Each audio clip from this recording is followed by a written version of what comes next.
आज हम कृष्ण जी के दिए गए कुछ गहरी बातों को, गहरी भावनाओं को समझेंगे, जिसे आप लोग या हम अपने जीवन में उपयोग करेंगे, उतारेंगे तो जीवन में अपार सफलता प्राप्त कर सकते हैं।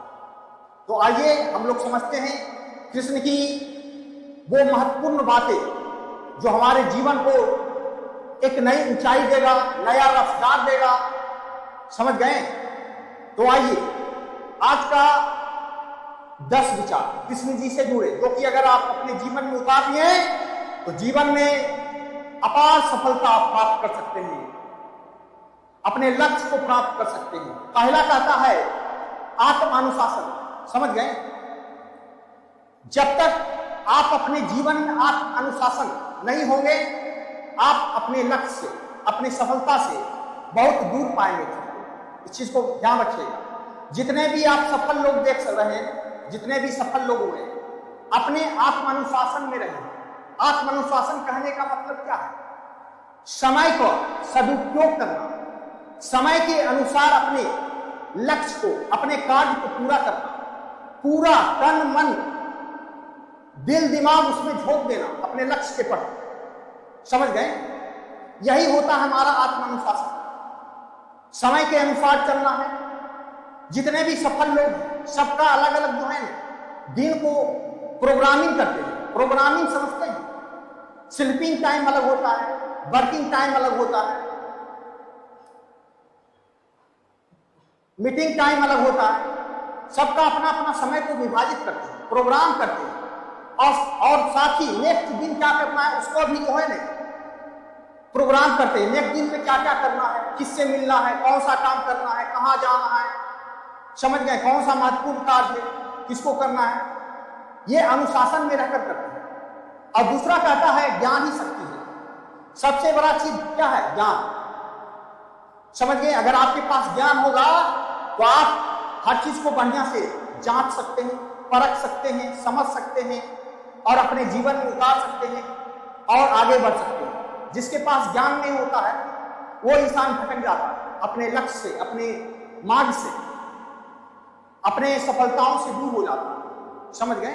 तो ज्ञान का महत्व बहुत ज्यादा है हमारे जीवन में। जो भी आप आविष्कार देख रहे हैं, जो भी चीज बदलाव देख रहे हैं अपने जीवन में, समझ रहे हैं ना, या अपने लाइफ में या आसपास जो भी बदलाव देख रहे हैं, लोगों में देख रहे हैं, ये सब क्या है? ज्ञान का नतीजा है। ज्ञान से ही जो है हमारे जीवन में बदलाव आया है।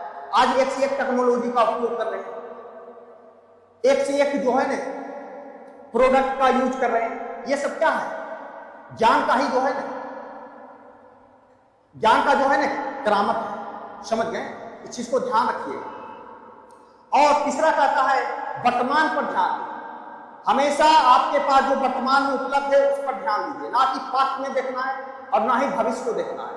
कहाँ रहना है? वर्तमान में। कुछ लोग पास्ट में सोचते रहते हैं, हमारे साथ ये हो गया, हम यहाँ फेल हो गए, ये चीज को हम प्राप्त नहीं कर पाए। उसको छोड़ दीजिए। अभी आपके पास क्या है? आपके पास क्या उपलब्धता है, क्या रिसोर्स है, क्या आप अभी कर सकते हैं, उस पर ध्यान देना है। समझ गए? और अगला का आना शक्ति। आना शक्ति समझते हैं? कुछ लोग क्या है, पढ़ता लिखता कुछ नहीं, लेकिन रिजल्ट के बारे में सोचेगा। देखिए, अगर आप बढ़िया से कर रहे हैं, तैयारी कर रहे हैं, आप अपने जीवन में बेहतर कर रहे हैं, समय का सदुपयोग कर रहे हैं, तो रिजल्ट अपने आप आएगा। वो आउटकम है। पहले आप वर्क को कीजिए। समझ गए ना? क्या कहता है? पहले क्या होता है? कर्म कीजिए, फल का चिंता नहीं करना। जो इंसान सही कर्म करेगा, सही कार्य करेगा, सही समय का सही सदुपयोग करेगा, वो ऑटोमेटिक है कि उसको फल मिलना है। यदि आप अच्छा कर्म कर रहे हैं तो आपको अच्छा रिजल्ट मिलेगा, यदि आप बुरा कर्म कर रहे हैं तो बुरा फल मिलेगा, लेकिन फल जो है ना आपको मिलेगा। इस चीज को ध्यान रखिएगा। चलिए नेक्स्ट है गुरुजनों का सम्मान। हमेशा अपने गुरुजनों का सम्मान कीजिए। हमारा सबसे पहला गुरु हमारे कौन होते हैं? माता पिता।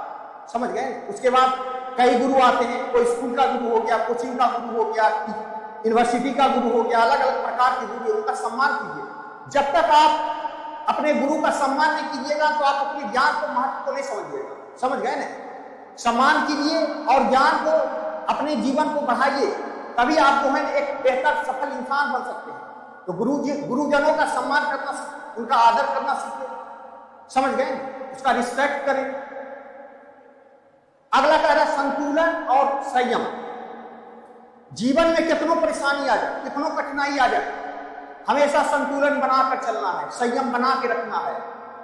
कितनों बड़ा विपत्ति आ जाए, दुनिया इधर से उधर हो जाए, तब संतुलन बना के रखना है, संयम बना के रखना। और अपना जो लक्ष्य है, अपना जो मकसद है, हमारा जो मिशन है, उसको प्राप्त करना है। समझ गए ना? संतुलन और संयम। कितना लोग क्या होता है, परिस्थिति, थोड़ा बहुत परिस्थिति मतलब गड़बड़ा जाता है या बुरा वक्त आ जाता है, वो इंसान क्या होता है, घबरा जाता है, बिखर जाता है, टूट जाता है, हताश हो जाता है। लेकिन आप लोग को इस प्रकार नहीं होना है।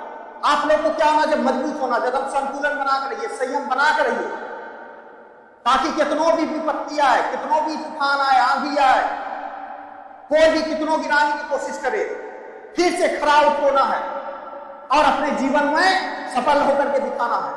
इस चीज को ध्यान रखिएगा। अगला है करुणा और सहानुभूति। हमेशा लोगों के साथ प्रेम भाव बनाकर रखिए, करुणा बनाकर रखिए, सहानुभूति को दर्शाइए। अगर कोई आपके जीवन में वैल्यूएट कर रहा है, आपको कोई चीज सिखा रहा है, आपको कोई चीज बता रहा है, आपको सही मार्ग पर चलने के लिए सिखा रहा है, आपको कोई हेल्प कर रहा है, तो उसका जो है ना धन्यवाद कीजिए, उसका थैंकफुल रहिए। समझ गए ना? यही होता है करुणा और सहानुभूति को व्यक्त करना। अगर आप किसी को हेल्प किए और कोई इंसान आपको धन्यवाद करता है, आपके मन में कितना खुशी उठता है। उसी प्रकार जब कोई इंसान आपको मदद करे, हेल्प करे, किसी भी प्रकार से, समझ गए, चाहे वो सामाजिक हो, आर्थिक हो, पारिवारिक हो, बौद्धिक हो, किसी भी प्रकार से आपको मदद करता है, उसका धन्यवाद अवश्य करें। समझ गए? कर्तव्य और जिम्मेदारी। अगला क्या है, कर्तव्य और जिम्मेदारी। अपना कर्तव्य और जिम्मेदारी को जो समझता है, वही जीवन में बहुत आगे बढ़ता है। समझ गए ना? आप जो भी कार्य कर रहे हैं, जिस भी फील्ड में आप जाना चाहते हैं, जिस चीज को हासिल करना चाहते हैं, जब तक उसका जिम्मेदारी आप खुद को न उठाएंगे और उस जिम्मेदारी को आप कभी नहीं समझेंगे ना, तो आप जो है पीछे रह जाइएगा।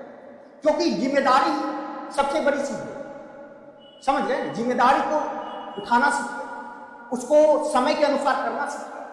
समझ गए? तभी आप एक नेक्स्ट लेवल पर पहुंच सकते हैं और अपने जीवन को बेहतर से बेहतर बना सकते हैं। और अगला क्या, आध्यात्मिक विकास। किताब कितनों पढ़ लीजिए, ज्ञान कितनों ले लीजिए, लेकिन जब तक आध्यात्मिक से आप नहीं जुड़ेंगे, तब तक आप जीवन में अपार सफलता नहीं पा सकते। समझ गए? हम भी आज क्या है, भागवत गीता को पढ़ते हैं। समझ गए? डेली पढ़ते हैं, एक चैप्टर पढ़ेंगे लेकिन डेली पढ़ते हैं, क्योंकि उससे हमारा जो बुद्धि का विकास होता है। समझ गए ना? एक ईश्वर की कृपा बनी रहती है, हमारे आने वाले जो भी कठिनाइयां है, उससे लड़ने का सामर्थ्य मिलता है। इसलिए आध्यात्मिक विकास हमारे जीवन में जरूरी है। अगला क्या है, साहस और निडरता। समझ गए? और साहस और निडरता को बनाए रखिए। जब तक आपके अंदर साहस नहीं होगा, निडरता नहीं होगा, तो आपको कोई भी कुछ बोल के चला जाएगा, कुछ भी धमका के चला जाएगा। आप सही भी कार्य कर रहे हैं, कोई भी आपको धमका देगा, डरा देगा। समझ गए? आप डर करके उस कार्य को छोड़ दीजिएगा, नहीं कर पाइएगा। लेकिन ऐसा नहीं, निडर होना है, निर्भय होना है। समझ गए? साहसी बनना है। कोई भी कुछ कहे, जब अगर सही कार्य कर रहे हैं, आपको रोकने के लिए कोई नहीं पैदा हुआ है। समझ गए ना? डरता कौन है?